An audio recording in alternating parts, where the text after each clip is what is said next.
What's up, guys? Thanks so much for checking out the channel again today.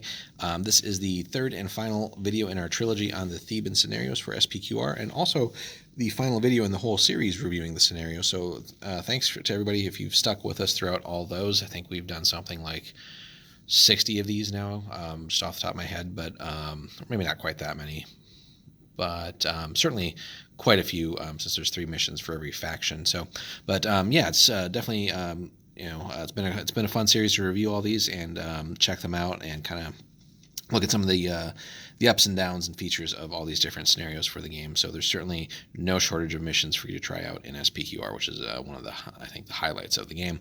So anyway, Thebes wraps things up with a mission called Backstab, and as you can see, the defender is basically boxed in the middle again, so we can tell that the Thebans are going to be the attackers in all 3 of their scenarios, which is pretty cool. Both players have, again, equal denarii-sized warbands. Enemy players, the defender. Thebans are the attackers. Setup. The defending player deploys all their models, but no unit may be placed within 6 of another, as the warband is not expecting trouble and is scattered. So this may be a little bit tougher in larger games, guys, obviously. So just keep that in mind. You might have to tweak the defending deployment zone there.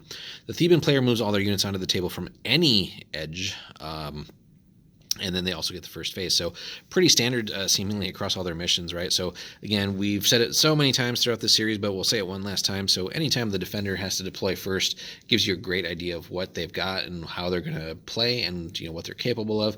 And certainly, again, here where they're boxed in, that's going to be very rough because they will have to expect an attack from potentially any side. And so that's a psychological advantage you have over the defender there, because you certainly could do that. Now, is it advisable? Maybe in smaller games, not as much, because you certainly don't want to spread yourself out too thinly, because a smart defender will just go towards your weakest side with as much as they've got and wipe that out to start bringing the game more in their favor. So you certainly want to be able to, again, concentrate your attack too, so you don't want to dilute that too much, or maybe just mess with them a little bit, but you still want to make the defender essentially respect, or they should respect you potentially coming in off of any edge. But again, you get to walk on, so they get 0 information about your army until you walk on, and you also get the first phase, and you're only 12 inches away from their edge of their zone. So smart defenders are going to try and deploy a little bit closer inside, but they still have that restriction of not being within 6 inches of each other, which kind of can make things easy for you as the Thebans. Thankfully, the Thebans aren't really a cavalry army at all, depending on mercenaries, of course. But 12 inches is certainly doable to get into contact if the enemy's at the edge, and more so if you are packing a musician or a hero that can get you those extra actions. So you do want to be careful as the defender, because you could potentially get engaged turn 1. No other special rules for this, and it's basically another sort of kill-em-all mission. So kind of the consistent theme here for the Thebans: wipe out the enemy or get wiped out yourself. That being said, again, lots of advantages here for the Thebans, but again, some armies are going to be really great at defense. So even though Thebes kind of historically end up sort of defeating the Spartans and all that fun stuff, but a Spartan army in this game would be pretty tough. Any of the armies that can do a phalanx, Macedonians could be rough here, because they could certainly counter attack you pretty well with their cavalry. But certainly a Roman army is going to be a tough nut to crack. But others that don't maybe have as much armor or aren't more relying on the horde tactic, whereas the Thebans are definitely more elite, that could be rough too. But numbers, again, can also do wonderful things for you there, if you can concentrate and wipe out different areas that the Thebans are coming from.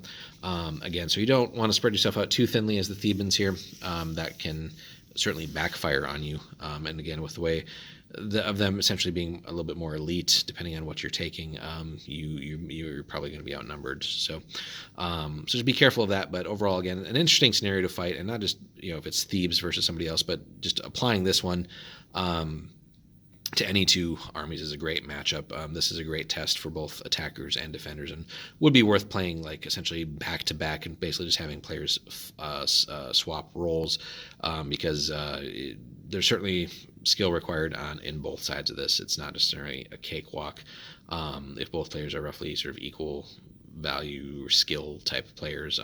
Now, granted, a more advanced player versus a sort of a beginner, either side, you can certainly take advantage of the beginning player, because they will certainly make some tough mistakes. But overall, a fun one, great way to wrap up Thebes. Overall, just some very simple, straightforward missions. No, nothing overly complicated. Basically, just kill the enemy or get killed yourself, just with some fancier setups. So, but overall, of course, favoring the Thebans with the rules that are set up there. So, hope you guys enjoyed our series. As we look back on it again, three of these per faction plus the 6 generic ones is a whole hell of a lot of scenarios for SPQR. It's been a fun ride on that. We got some more content coming up for you guys, of course. So this is not the end, certainly, for SPQR. We're going to start working on some how to play videos for you guys, but we did want to get through some of this stuff first, just because nobody else seemed to be covering it. So we'll get into the mechanics of the game, and then work on getting you guys some actual battle reports and stuff like that to illustrate some of the things you can do in the game as well. So thanks so much, guys. If you could, leave us a comment. It certainly helps out. Like and subscribe if you haven't already. Let us know, and especially you Theban players out there, would be happy to hear from those who have played with them or against them, just because, typically like Spartans and others get more of the limelight, but Warlord does make some gorgeous Theban models there. So wish they would come up with some extra things too, but that's, again, different topic. So yeah, leave us a comment, all that fun stuff. Subscribe if you haven't already, guys. Thanks so much for stopping by again. Hope you have a good one. We'll see you down the road.